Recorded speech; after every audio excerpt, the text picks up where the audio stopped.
Well, I am Chip Jurskis, and I started Bread.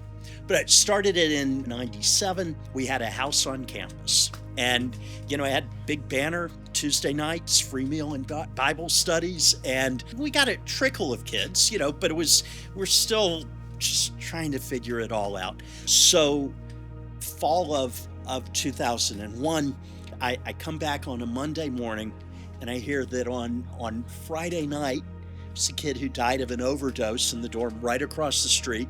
And then on Sunday, a kid died of a brain aneurysm. Kids aren't coming in, they're dying across the street. I get that news Monday. And then that next Tuesday was 9/11. And so drove into campus, and of course it's silent, and they've set up big TVs, and there are all these kids are gathering around watching the towers and airplanes, and here are all these people. They're in crisis. And I'm a minister, and I'm called to minister to people, and there's no prior relationship with any of them. So there was, and I'm sitting there going, God, I'm doing this all wrong. So it was really at that point that we shut down the campus ministry, and we were closed for a couple of weeks, and then we reopened as Bread. And the idea behind Bread is it's no strings attached. Sermon's the hospitality. It is about proclaiming the gospel through hospitality. I'm Angie Stryker. I got here in 2012 when I found out that the position was coming open to be a campus minister in a hospitality-based ministry. I was like, what do I have to do to get that job? I want it so bad. Chip taught me one thing when he got there. We had one night of overlap. You need to know one thing. This is how we make the bread. So the kitchen is a mess. There's students everywhere. He clears off the counter like this. And I've never made bread in my life at this point, right? So he's like, all right, flour, and then water, and then the yeast, and and the sugar.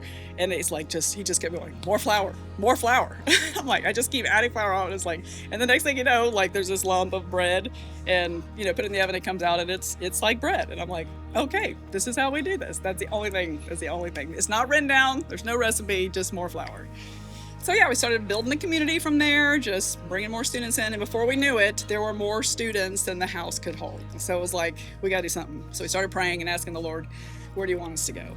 Well, I overheard at a campus ministers meeting that the Baptists were going to sell their building that they'd had for years. So we came in and toured the place.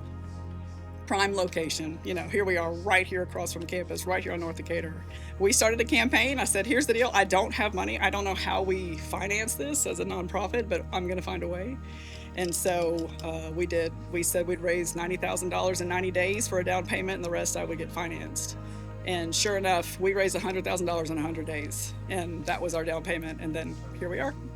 And then from there, we started dreaming about how do we multiply this place. That you come here, you learn for 3 years, and then you're going to go somewhere else, because we didn't want to just hoard amazing staff. We wanted to train them up and send them out. So with the idea of multiplying, I'm also hyper aware of what I'm really good at and what I'm really not good at. And I know that I'm not good at systems and a lot of execution. I'm good at vision. I'm good at dreaming. If we're going to multiply this and do it well, then I need to get out of the way, because I will just vision us to death. And I need someone who's going to execute and run this place well. And so that's when I brought Chris Beirne to visit this house the first time we walked through this place, because I had this idea of his skill set, and I knew what he could do, the things I could not do. So my name is Chris Beirne, and I've been serving with Bread for the last 7 years. Started full-time on staff here in 2018. However, I did cross paths with Chip Jurskis when I was in college, when I was a Georgia Tech student.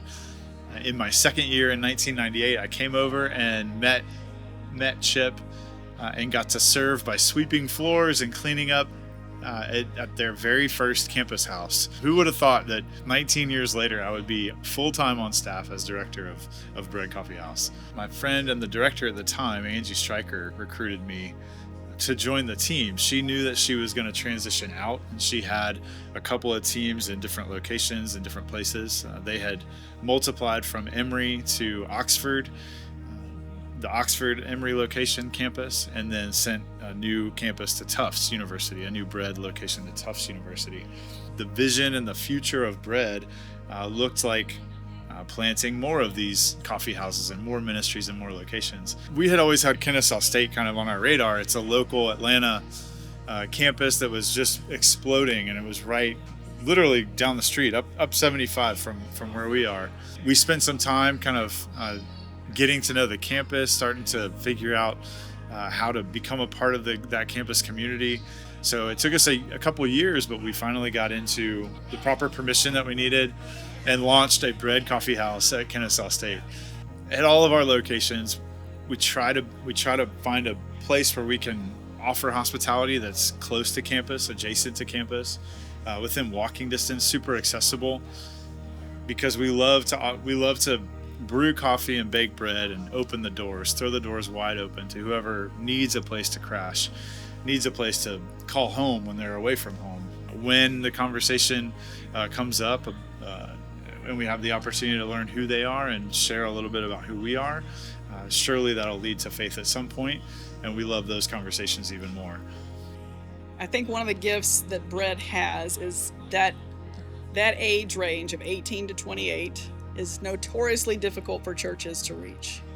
Churches are awesome with young families, awesome with, larger families, and great with youth and below. But that age range typically is really hard for churches, is from my experience. Bread's so good at that age range and bringing people in the community and showing them a faith that can be thriving and wonderful and alive. And then Bread works really hard to get those students to church. You look at how countercultural this is in a world where everything's becoming more remote and everything is being mediated by corporate applications, right? On the phone, all of our relationships, there's a device in between them. And here in space and time, in body and flesh, incarnated, right? You've got all these people together doing things, making eye contact, tangible things like cooking, making coffee. And that's rare and weird in this world, and people are hungry for that. I love the mission of Bread Coffee House, to create communities of college students who change their world with love as they become followers of Christ. Universities, colleges and universities are full of students who are really trying to figure out who they are, trying to figure out what life looks like.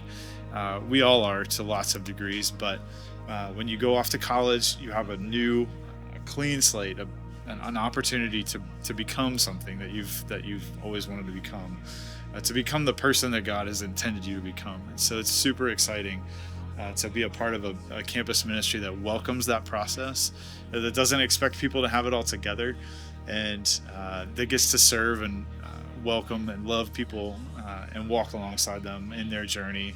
We journey together. That's the part that I love the most.